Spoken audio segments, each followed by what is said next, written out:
इस बजट की कुछ महत्वपूर्ण बातें जो हाइलाइट्स हैं वो क्या हैं, उनके बारे में ही मैं अवगत कराने के लिए यहां पर आपके बीच में आया हूं। आप में से सभी और या ज्यादातर मीडिया से जुड़े हुए बंधुओं ने माननीय वित्त मंत्री जी के बजट भाषण को सुना होगा।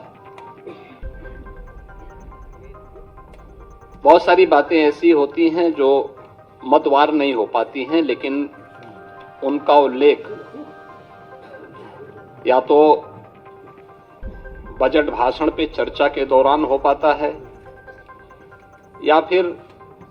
उनका उल्लेख हम लोग इन सभी प्रकार की विशेष प्रेस वार्ता के माध्यम से ही कर पाते हैं।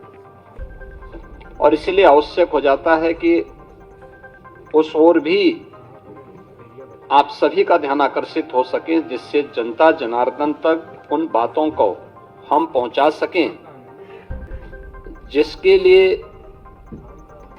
जनता जनार्दन बड़ी उत्सुकता के साथ प्रतीक्षा करती है। मैं जब 2025-26 का उत्तर प्रदेश का यह बजट आज विधानसभा में प्रस्तुत किया गया है, तो मुझे बताते हुए प्रसन्नता की अनुभूति हो रही है कि आदरणीय प्रधानमंत्री श्री मोदी जी के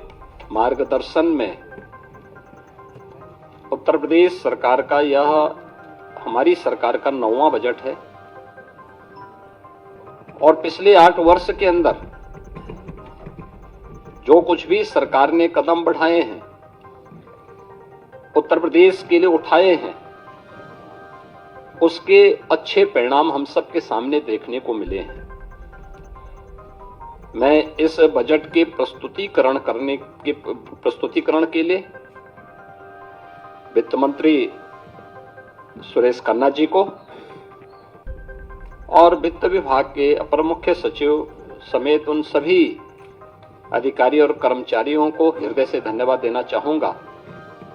जिन्होंने अथक परिश्रम से उत्तर प्रदेश की आशा और आकांक्षाओं के अनुरूप इस बजट को आज सदन के पटल पर प्रस्तुत किया है। यह वर्ष हमारे लिए बहुत महत्वपूर्ण है। देश के संविधान को लागू होने का यह अमृत महोत्सव वर्ष भी है और साथ साथ उत्तर प्रदेश की स्थापना का भी यह अमृत महोत्सव वर्ष है। ये दोनों कार्य जनवरी 1950 में हुए थे और इसलिए 75 वर्ष की शानदार यात्रा के साथ आगामी 25 वर्ष की हमारी क्या योजना हो सकती है,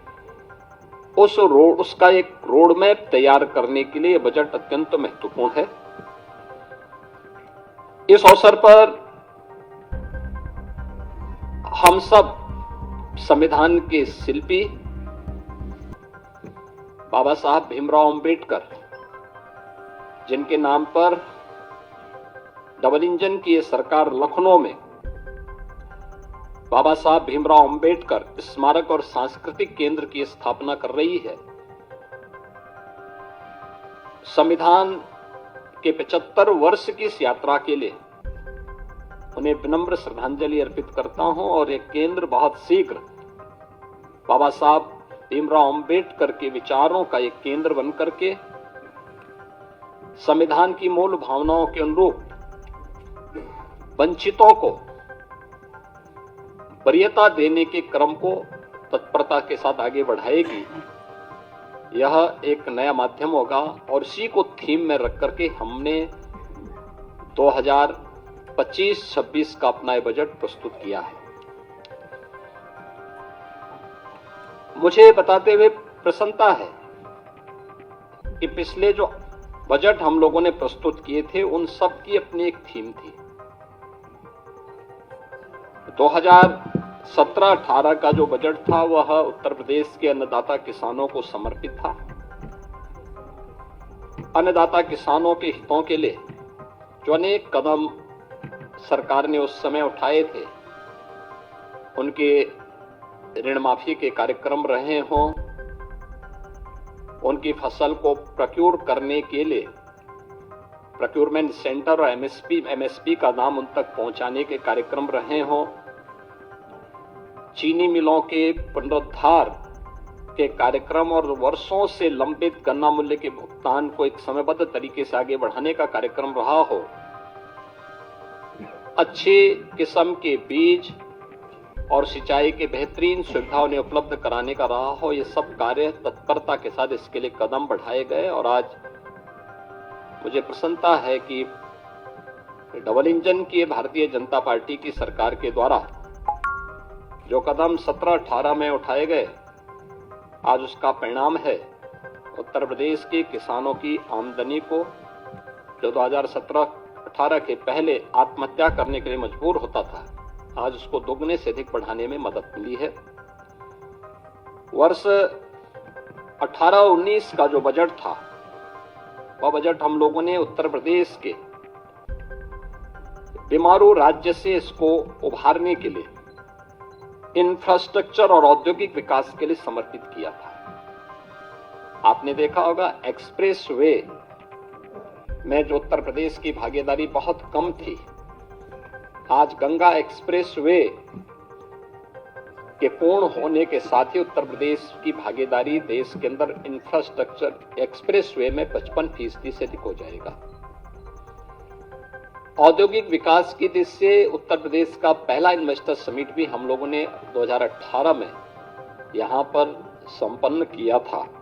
और उस दृष्टि से 2018-19 का ये बजट हम लोगों ने प्रदेश की जनता को समर्पित किया था। वर्ष 19-20 का बजट प्रदेश में महिला सशक्तिकरण को समर्पित था, जिसमें हम लोगों ने प्रदेश की मातृशक्ति के उन्नयन के लिए अनेक योजनाएं चलाई थी, जिनमें सामूहिक विवाह, मुख्यमंत्री सामूहिक विवाह की योजना हो, मुख्यमंत्री कन्या सुमंगला की योजना हो,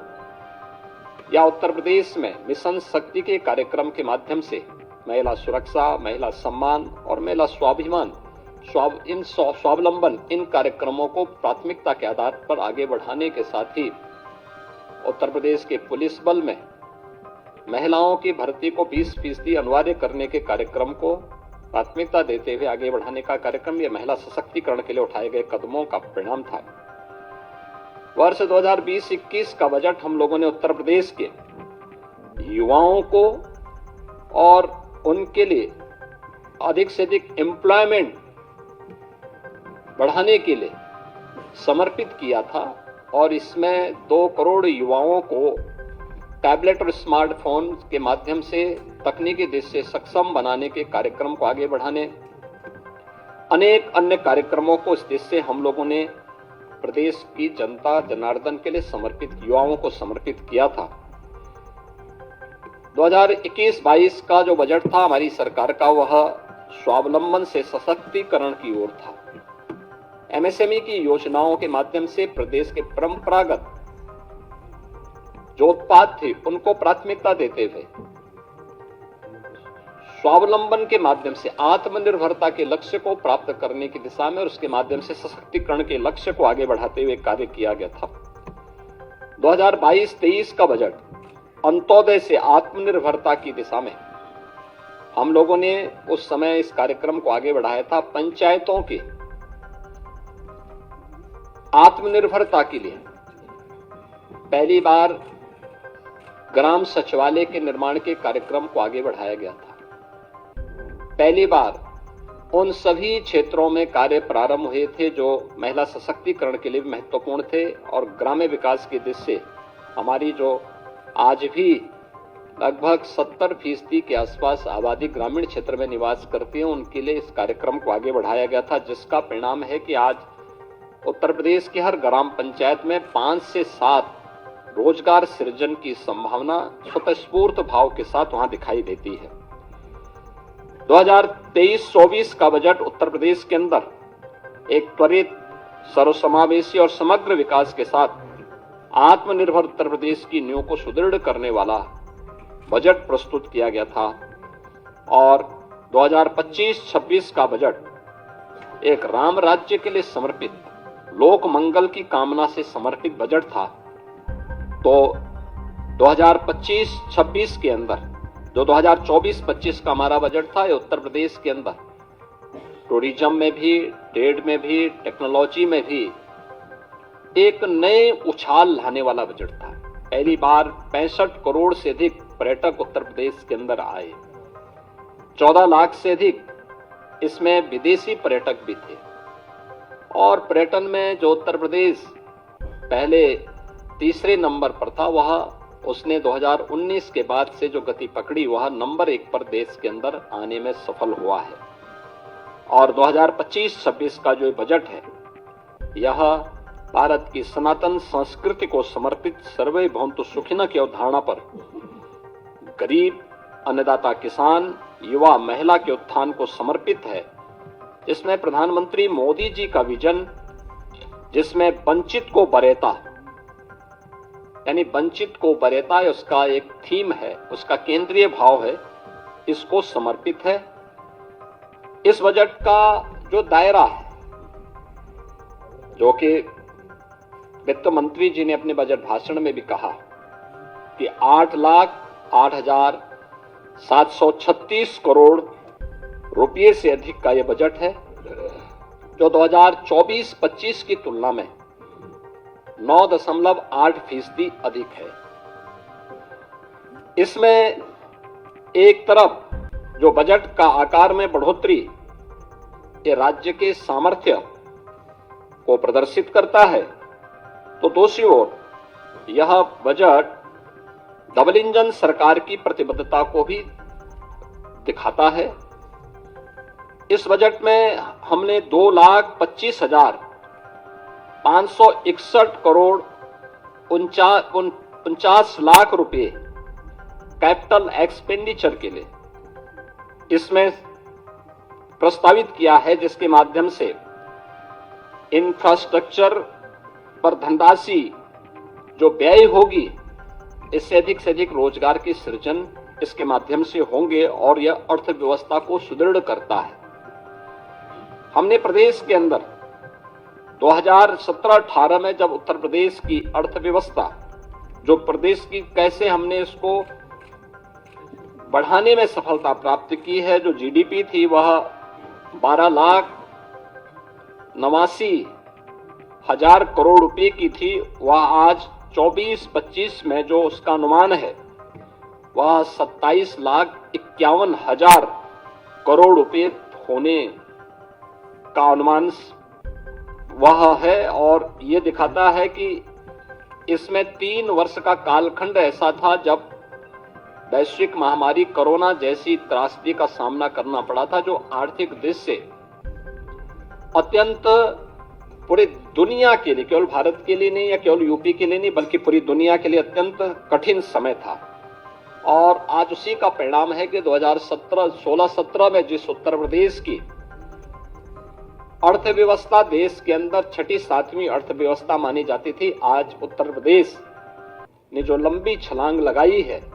परिणाम है कि उत्तर प्रदेश आज देश का दूसरी बड़ी अर्थव्यवस्था के रूप में उभरा है। उत्तर प्रदेश के अंदर इसके लिए हमें रेवेन्यू लीकेजेज को समाप्त करने पड़े थे। टेक्नोलॉजी का अधिक से अधिक उपयोग किया गया था। हमें प्रदेश के अंदर राजस्व प्राप्ति के अपने नए साधन उपलब्ध करवाने पड़े थे। और मुझे बताते हुए प्रसन्नता है कि आज उत्तर प्रदेश ने जो कदम उठाए हैं, 22-23 हो, 23-24 हो या 24-25 के दौरान देश के सभी राज्यों में उत्तर प्रदेश का अपना एक महत्वपूर्ण स्थान रहा है। और हम लोगों ने अपने राजस्व प्राप्ति करने के लिए जो कदम बढ़ाए हैं वह अत्यंत सराहनीय माने गए हैं पूरे देश के अंदर, और वित्तीय क्षेत्र के जानकारों ने उसकी सराहना भी की है। मुझे बताते हुए प्रसन्नता है कि आज का जो बजट प्रस्तुत किया गया है, यह बजट जो कुल राजकोषीय घाटा है वह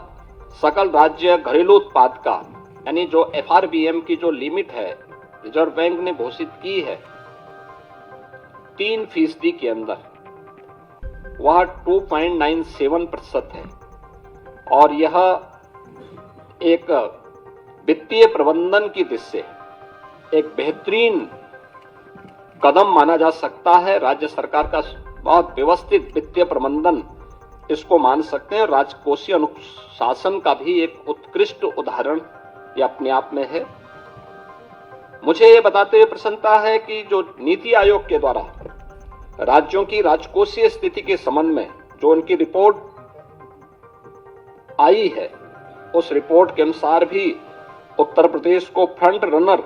यानी अग्रणी राज्य के रूप श्रेणी में रखा गया है। यह पहली बार आया है। 2018-19 से 2022-23 की अवधि में जो प्रदेश का जो फिस्कल हेल्थ इंडेक्स है वह 8.9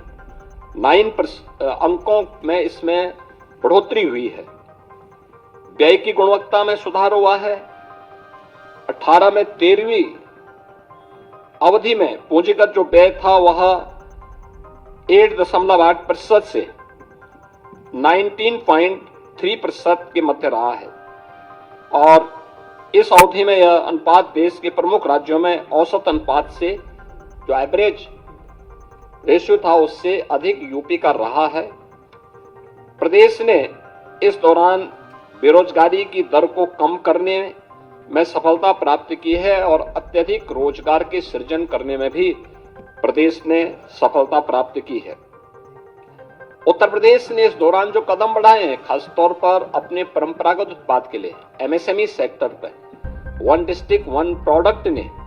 पूरे देश के अंदर अपनी एक पहचान बनाई है। लगातार प्रयासों से प्रदेश ने पिछले 8 वर्षों में 45 लाख करोड़ रुपए के निवेश प्रस्ताव प्राप्त किए हैं, जिनमें से अब तक हम लोग 15 लाख करोड़ रुपए से अधिक के निवेश प्रस्ताव को जमीनी धरातल पर उतारने में हमें सफलता प्राप्त हुई है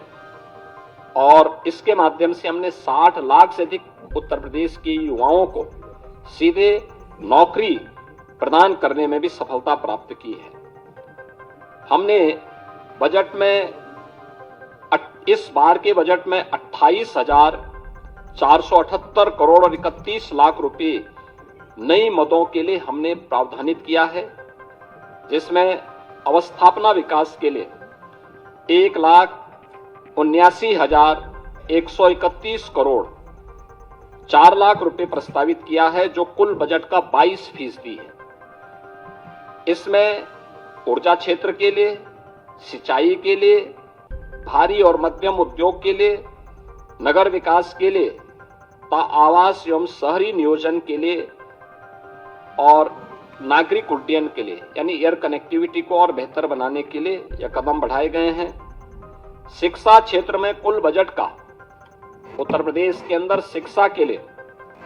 1,06,360 करोड़ रुपए का प्रावधान किया गया है, यानी जो कुल बजट का 13% है। आप देखते होंगे कि अक्सर शिक्षा के लिए 6% बजट की मांग होती है। उत्तर प्रदेश देश के उन राज्यों में जो 13% केवल शिक्षा पे खर्च कर रहा है। कृषि क्षेत्र में हम लोगों ने जो बजट के लिए प्रावधान किया, जिसमें कृषि और उसके सहायक सेक्टर हैं, जिसमें कृषि है, उद्यान है, पशुधन है, दुग्ध विकास का है, मत्स्य है, सहकारिता है, ग्राम्य विकास, पंचायती राज, नमामि गंगे और ग्रामीण जलपूर्ति का है। इसमें 89,353 करोड़ रुपए प्रस्तावित किया है, जो कुल बजट का 11% है। चिकित्सा क्षेत्र के लिए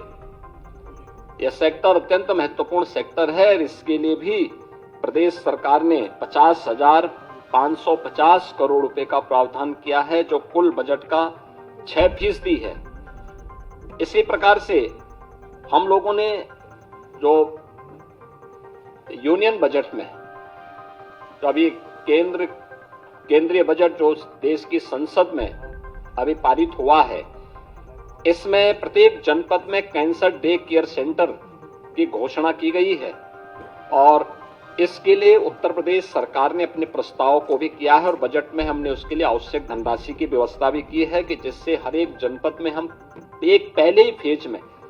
कैंसर रोगियों के लिए डे केयर सेंटर की स्थापना करने की दिशा में कदम बढ़ा सकें। यह हम लोगों ने इस दिशा में आगे बढ़ाया है। मुझे बताते हुए प्रसन्नता है कि इस बजट में होमगार्ड, पीआरडी जवान, ग्राम चौकीदार, शिक्षा मित्र, बेसिक शिक्षा विभाग के अनुदेशक, आशा वर्कर, आंगनबाड़ी,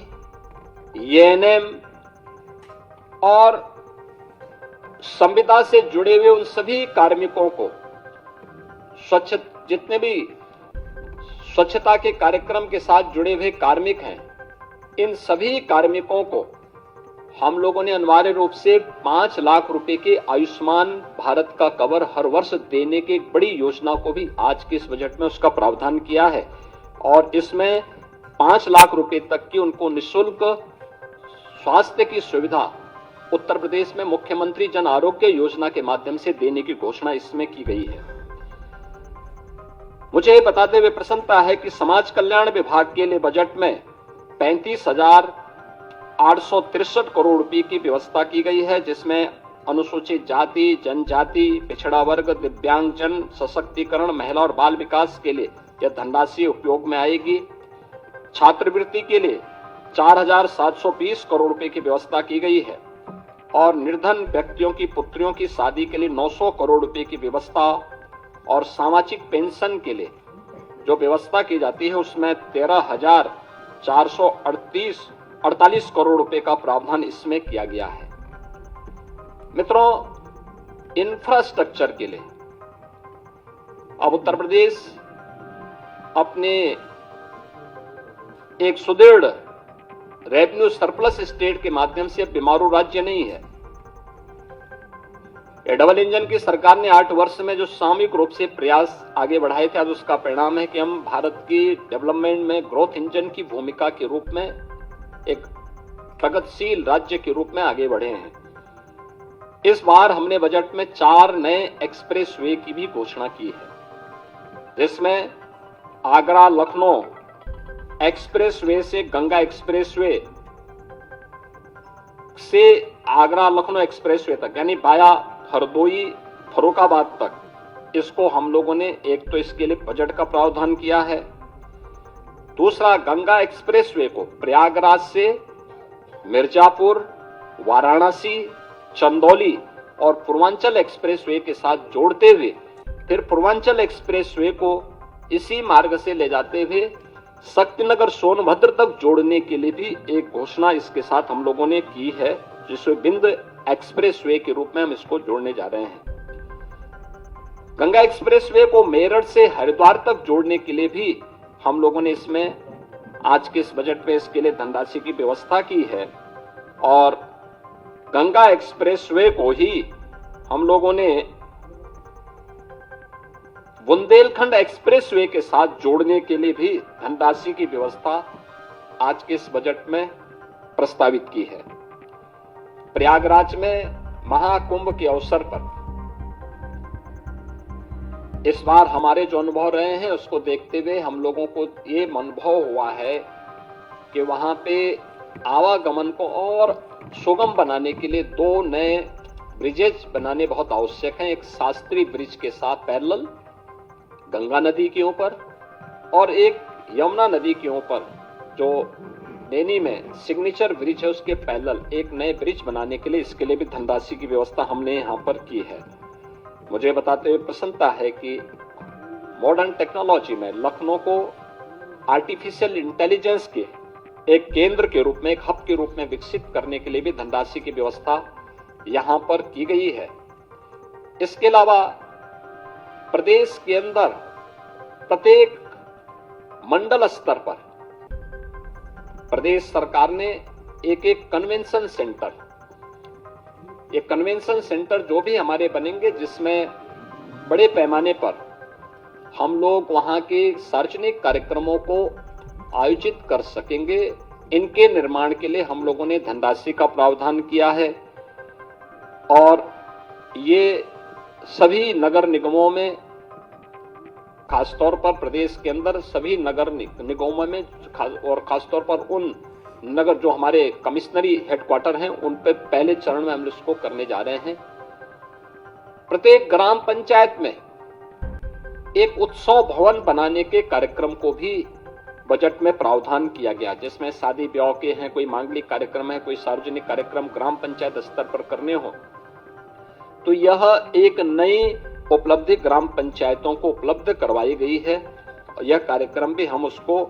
आगे बढ़ाने के लिए, इस कार्यक्रम को भी हम उसके साथ जोड़ने जा रहे हैं। इससे रोजगार का भी सृजन होगा और ग्राम पंचायत को, उसी ग्राम पंचायत में तमाम प्रकार की सुविधाएं उसके माध्यम से मिलेंगी। मुझे बताते हुए प्रसन्नता है कि डबल इंजन सरकार के द्वारा प्रधानमंत्री मोदी जी के नेतृत्व में पिछले 8 वर्ष के अंदर प्रदेश के अंदर उठाए गए कदमों का परिणाम है कि उत्तर प्रदेश में 6 करोड़ लोगों को गरीबी रेखा से ऊपर उठ करके एक सामान्य जीवन यापन करने का एक सुगम मार्ग इस डबल इंजन सरकार ने प्रशस्त किया है। और इस बार गरीबी पर पूरी तरह उसका उन्मूलन करने के लिए सरकार ने, जो यूनियन बजट में भी अभी हाल ही में जो बजट प्रस्तुत किया गया, उस बजट की जो थीम है वह भी प्रधानमंत्री मोदी जी ने उसमें जो महत्वपूर्ण प्रावधान किए हैं वह वही एक की $5 ट्रिलियन की इकोनॉमी बनने के लिए भारत के लिए आवश्यक है कि वह जीरो पॉवर्टी के लक्ष्य को प्राप्त करे। और उत्तर प्रदेश देश की आबादी का सबसे बड़ा राज्य है। सबसे बड़ा चैलेंज हमारे सामने है। हमारा सर्वे लगभग पूरा हो चुका है और हमने बजट में उसके लिए प्रावधान किए हैं, दोनों प्रकार के प्रावधान किए हैं। एक, जिनके पास जो सुविधा नहीं है उन गरीबों को उन सुविधाओं के लिए, चाहे वह विभिन्न विभागों के साथ मिल करके या फिर एक मुश्त उसको उस व्यवस्था के साथ जोड़ने के लिए, इसके लिए धनराशि की व्यवस्था, जीरो पॉवर्टी को, उस टारगेट को अचीव करने के लिए भी हम लोगों ने इस व्यवस्था में की है। और इसके लिए एक व्यवस्था दी गई है कि हम उस लक्ष्य तक उस परिवार को लेके जाएंगे कि मिनिमम वह परिवार के एक व्यक्ति को रोजगार भी मिल सके और उस परिवार में कम से कम 1,25,000 रुपए की एक निश्चित आय, वार्षिक आय उस परिवार के व्यक्ति को रोजगार या किसी न किसी काम के माध्यम से उपलब्ध करवा सके। यह एक प्रयास सरकार के स्तर पर प्रावधान किया गया है। इसके साथ ही हमने इसके लिए धनराशि 2025-26 में इसके लिए अलग से भी धनराशि की व्यवस्था की है। युवाओं के लिए हम लोगों ने एक व्यवस्था की है और इसमें शिक्षा है, रोजगार है, उद्यमता में सरकार की प्राथमिकता को आगे बढ़ाते हुए प्रदेश के हर जनपद में हम लोगों के द्वारा एक प्रावधान किया जा रहा है कि हर जनपद में हम एक डिस्ट्रिक्ट इकोनॉमिक जोन बना सकें, जो एक एम्प्लॉयमेंट जोन के रूप में कर सके। और ये एम्प्लॉयमेंट जोन भारत के, अखंड भारत के शिल्पी लौह पुरुष सरदार वल्लभ भाई पटेल के रूप में जाने जाएंगे, जो प्रदेश के युवाओं को उन्हीं के क्षेत्रों में वहीं पे रोजगार के साथ जोड़ने में भूमिका, और ये अलग अलग प्रकार के होंगे, खासतौर पर अलग अलग प्रकार के कार्यक्रमों के साथ जुड़ेंगे। कोई इकोनॉमिक जोन औद्योगिक विकास के लिए होगा, कोई एमएसएमई के लिए होगा, कोई टेक्सटाइल के लिए होगा, कोई एजुकेशन के लिए होगा, कोई हेल्थ के लिए होगा। अलग अलग उसके लिए हम इन सभी जोन को उसके साथ विकसित करेंगे और उसमें एक सुविधा उसके साथ हम जोड़ने जा रहे हैं। इसके अलावा हम लोगों ने 10 जनपदों में इस बजट में एक प्रावधान किया है कि 10 जनपदों में हम लोग वस्त्र उद्योग के लिए, टेक्सटाइल पार्क के लिए निर्माण के कार्यक्रम को आगे बढ़ाएंगे। यह योजना हमारी समर्पित होगी संत कबीर के नाम पर। संत कबीर के नाम पर यह योजना उन जनपदों में वस्त्र उद्योग के लिए होगी। तो 2 जनपदों में राज्य सरकार 2 नए लेदर पार्क के निर्माण के कार्यक्रम को आगे बढ़ाएगी, जो योजना समर्पित होगी संत रविदास जी के नाम पे। इसके अलावा यह वर्ष समर्पित है पूर्व प्रधानमंत्री स्वर्गीय अटल बिहारी वाजपेयी जी की जन्म शताब्दी वर्ष के लिए। प्रदेश के अंदर हम लोगों ने नगरीय क्षेत्रों में पुस्तकालयों के निर्माण के कार्यक्रम को जो प्राथमिकता के आधार पर हम आगे बढ़ाने जा रहे हैं, उन कार्यक्रमों को इस बजट में हमने व्यवस्था भी की है। यह सभी अटल नगरीय क्षेत्रों में पुस्तकालय और उनके नाम पर ही एक डिजिटल लाइब्रेरी का निर्माण उन नगरीय क्षेत्रों में होने जा रहा है। इसके अलावा बजट में एक और चीज का प्रावधान किया गया है कि प्रदेश के अंदर आउटसोर्सिंग से जुड़े हुए जितने भी कार्मिक होंगे, उनके न्यूनतम मजदूरी को सुनिश्चित करने के लिए प्रदेश के अंदर हम लोगों ने एक व्यवस्था की है कि वह एक व्यवस्था के साथ हम लोग करने जा रहे हैं कि जिससे एक हम लोग प्रदेश के अंदर ही उस प्रकार की एक व्यवस्था करेंगे कि जिससे न्यूनतम पारिश्रमिक उन कार्मिकों को 16,000 से लेकर के 18,000 के दायरे में सीधे उनके अकाउंट में मिल सके। और इसके लिए एक निगम का गठन करने के बाद इस कार्यक्रम को सीधे राज्य सरकार अपने माध्यम से उसको संचालित करेगी। आउटसोर्सिंग की कोई भी कंपनी होगी, केवल सेवा के रूप में, आउटसोर्सर के रूप में जो शुल्क उसका होगा उसको राज्य सरकार अलग से अदा करेगी, लेकिन धनराशि ये पूरी की पूरी कार्मिक के खाते में जानी चाहिए। इस योजना के इसके साथ हम लोग जोड़ने जा रहे हैं। इसके अलावा मुख्यमंत्री युवा उद्यमी विकास अभियान, यह एक बड़ी योजना है और मुझे बताते हुए प्रसन्नता है कि अभी हाल ही में उत्तर प्रदेश स्थापना दिवस के अवसर पर हम लोगों ने इसको लॉन्च की थी। अभी 1 महीना भी इसका पूरा नहीं हुआ कि योजना की प्रगति और प्रोग्रेस से आप जान सकते हैं कि अभी 98,000 से अधिक युवाओं ने इसमें आवेदन किया है। 76,000 आवेदन बैंकों को प्रेषित किए जा चुके हैं। 16,000 मामलों में ऋण स्वीकृत हो चुके हैं। 6,000 ऋण वितरित भी किए जा चुके हैं। और आगामी वर्ष के लिए हम लोगों ने फिर से 1 लाख ऐसे युवा उद्यमी के लिए भी धनराशि की व्यवस्था राज्य के बजट में की है। 1,000 करोड़ रुपए की बजट की व्यवस्था इसके साथ हम लोगों ने की है। उत्तर प्रदेश वानिकी के क्षेत्र में हम लोगों ने काफी प्रगति की, यानी वन आच्छादन उत्तर प्रदेश के अंदर बढ़ा है। और वन आच्छादन बढ़ाने के जिस लक्ष्य को देश के अंदर जिन राज्यों ने सर्वाधिक प्रगति की है, पिछले 8 वर्ष में हमारी सरकार ने 210 करोड़ वृक्षारोपण के बृहत लक्ष्य को प्राप्त किया है। गत वर्ष देश के अंदर एक पेड़ मां के नाम, इस कार्यक्रम को भी हमने बहुत अच्छे ढंग से आगे बढ़ाया था, जिसमें 36 करोड़ से अधिक वृक्षारोपण के कार्यक्रम को हम लोगों ने आगे बढ़ाया।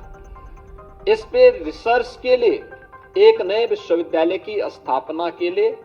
और साथ साथ वानिकी विश्वविद्यालय के साथ साथ वो औद्यानिक भी बन सके, यानी औद्यानिक उसको भी हम आगे प्रमोट कर सकें, इसके लिए एक विश्वविद्यालय के निर्माण के लिए भी हम लोगों ने धनराशि की व्यवस्था इसमें की है। और यह कार्यक्रम अब तक आगे बढ़ने जा रहा है। खासतौर पर एक नया कार्यक्रम अन्नदाता किसानों के लिए जो हम करने जा रहे हैं, उन्नत किस्म का बीज उन्हें प्राप्त हो। यह लखनऊ में हम लोग उसे एक सीड पार्क का निर्माण करने जा रहे हैं। यह सीड पार्क भारत के पूर्व प्रधानमंत्री और किसानों के मसीहा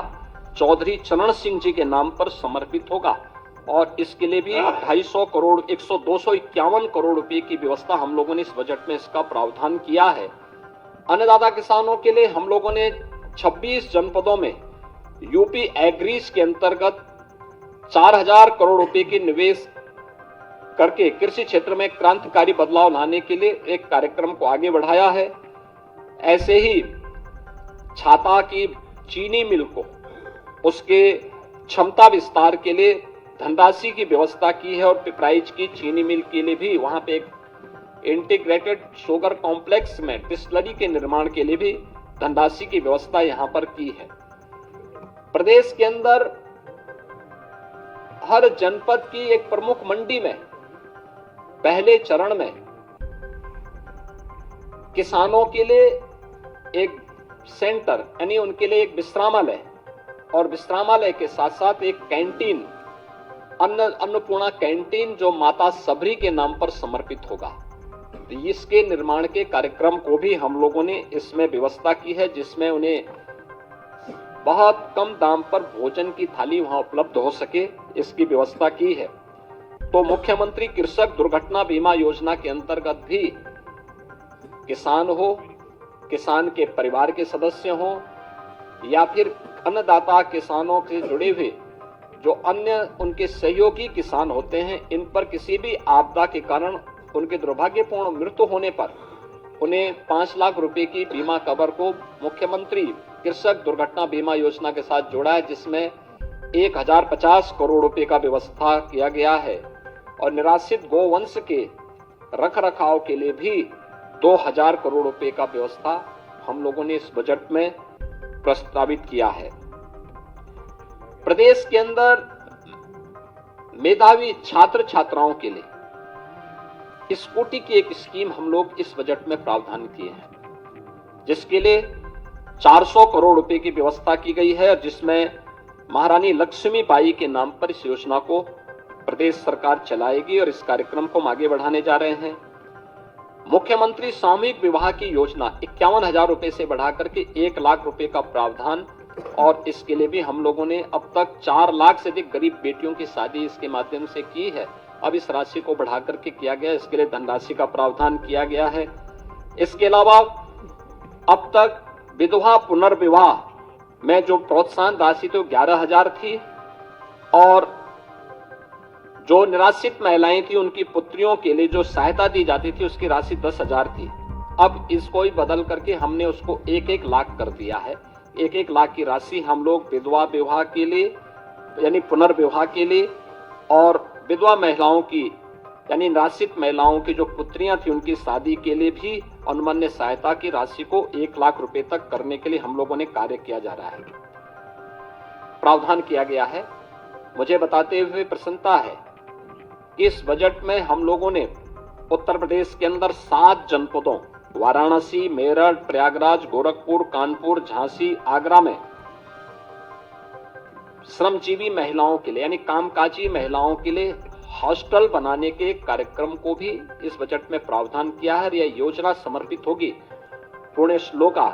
माता अहिल्याबाई होलकर के नाम पर। माता अहिल्याबाई होलकर का यह 300वां जन्म जयंती वर्ष है। उनकी स्मृति को नमन करते हुए योजना हम इसके साथ करने जा रहे हैं और इसके साथ ही आंगनबाड़ी कार्यकर्ती और सहायकों के अतिरिक्त मानदेय के लिए भी 971 करोड़ रुपए की व्यवस्था इस बजट में हम लोगों ने यहाँ पे प्रावधान किया है। आस्था को सम्मान देने के लिए भी प्रदेश सरकार ने इस बजट में काफी प्रावधान किए हैं और महाकुंभ की सफलता आप सबके सामने है। आपने आज कैट की रिपोर्ट को भी देखा होगा कि महाकुंभ के कारण इकोनॉमी में 3 लाख करोड़ रुपए से अधिक की वृद्धि की संभावना अभी से बताई गई है। और मुझे बताते हुए प्रसन्नता है कि इस आयोजन को आगे बढ़ाने के साथ साथ अयोध्या क्षेत्र के पर्यटन विकास के लिए 150 करोड़ रुपए, मथुरा वृंदावन के विकास के लिए 100 करोड़ रुपए की अतिरिक्त व्यवस्था का प्रावधान किया गया है। वृंदावन में श्री बांके बिहारी मंदिर के सुंदरीकरण और उसे कॉरिडोर के रूप में विकसित करने के लिए 150 करोड़ रुपए की व्यवस्था का प्रावधान किया गया है। मिर्जापुर में मां विंध्यवासिनी धाम और उससे जुड़े हुए त्रिकोण के विकास के लिए 200 करोड़ का विकास प्रस्तावित किया गया है। नैमिषारण्य में पर्यटन सुविधाओं के विकास के लिए 100 करोड़ रुपए का विकास 100 करोड़ रुपए का प्रावधान किया गया है। साथ साथ वहां पर वेद विज्ञान केंद्र के लिए भी 100 करोड़ रुपए की व्यवस्था का प्रावधान किया गया है। चित्रकूट में भी पर्यटन विकास के लिए 50 करोड़ रुपए का प्रावधान किया गया है। ये सभी कार्यक्रम हम लोगों ने इसके साथ जोड़े हैं और मुझे बताते हुए प्रसन्नता है कि आदरणीय प्रधानमंत्री जी के मार्गदर्शन में, उनके नेतृत्व में ये डबल इंजन की सरकार 5T पर, जो 5T का मंत्र प्रधानमंत्री मोदी जी का है, trade, tourism, technology, tradition and talent को मंत्र मान करके उत्तर प्रदेश आज अपनी लेबर फोर्स को इकोनॉमिक फोर्स के रूप में आगे बढ़ाने की दिशा में तेजी के साथ कदम बढ़ाया है। और मुझे प्रसन्नता है कि 2025-26 का जो हमारा ये बजट है, यह प्रधानमंत्री मोदी जी की विजन के अनुरूप अपने जो समयबद्ध कार्यक्रम रोड मैप हम लोगों ने तैयार किया है, $1 ट्रिलियन की इकोनॉमी को प्राप्त करने का अब तक के हमारे जो टारगेट हैं वह समयबद्ध तरीके से आगे बढ़ रहे हैं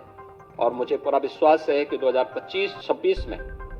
हमारे वित्त मंत्री श्री सुरेश कुमार खन्ना जी के द्वारा आज जो बजट भाषण प्रस्तुत किया गया है सदन के पटल पर, यह उसे समयबद्ध तरीके से अचीव करने में सफल होगा। मैं एक बार फिर से बजट को प्रस्तुत करने के लिए वित्त मंत्री जी का, अपर मुख्य सचिव वित्त और वित्त विभाग के सभी अधिकारियों का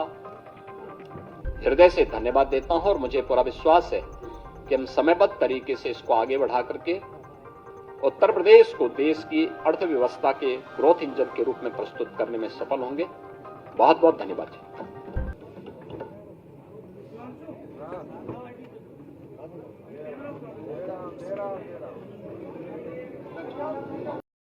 देश विदेश की ताज़ा खबर पाने के लिए हमारे चैनल NTV निष्पक्ष को सब्सक्राइब करें व बेल आइकन दबाना ना भूलें।